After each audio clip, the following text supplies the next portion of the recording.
السلام علیکم ورحمۃ اللہ وبرکاتہ۔ ناظرین، جیسا کہ آپ جانتے ہیں، ہم روزانہ آپ کے سامنے اللہ تعالیٰ کے حقوق میں سے ایک حق بیان کر رہے ہیں۔ آج 5واں حق بیان کریں گے۔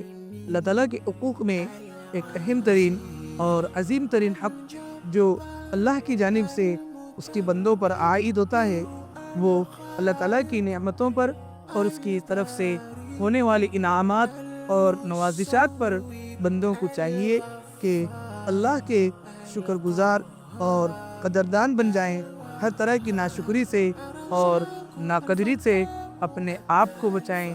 یہ بھی ایک اہم ترین حق ہے۔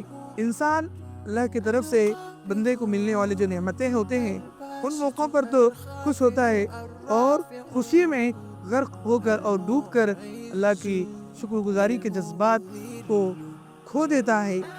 حالانکہ ہونا ہی چاہیے کہ اس منعم حقیقی جس ذات نے اس پر انعام کیا، اس کے انعامات کا شکر بجا لائے اور اس کی شکر گزاری کرے، اور اسی کے ساتھ ساتھ اللہ تبارک و تعالیٰ کا ممنون ہو اور ہر طرح کے زندگی میں آنے والے آلات اور مصائب و آلام میں صبر سے، ہمت سے، استقلال سے کام لے، کسی طرح کی کوئی ناشکری کے اور ناقدری کے جذبات کا اظہار نہ کرے، کیونکہ اللہ تعالیٰ کا فرمان ہے وَإِن تَعُدُّوا نِعْمَتَ اللَّهِ لَا تُحْصُوهَا۔ اے بندو، اگر تم اللہ تعالیٰ کی نعمتوں کو شمار کرنا چاہو تو نہیں کر سکتے۔ مزید اللہ تعالیٰ کا فرمان ہے لَإِن شَكَرْتُمْ لَأَزِيدَنَّكُمْ وَلَئِن كَفَرْتُمْ إِنَّ عَذَابِي لَشَدِيدٌ۔ اگر تم میری نعمتوں پر میری شکر گزاری اور قدردانی کرو گے تو اور میں تم پر نعمتوں کی بارش اور بوچھال کر دوں گا، اور اگر ناشکری کرو گے تو میرا عذاب بڑا دردناک ہے۔ نیز رسول رحمت صلی اللہ علیہ وسلم کا فرمان عالی قدر ہے من لم یشکر الناس لم یشکر اللہ۔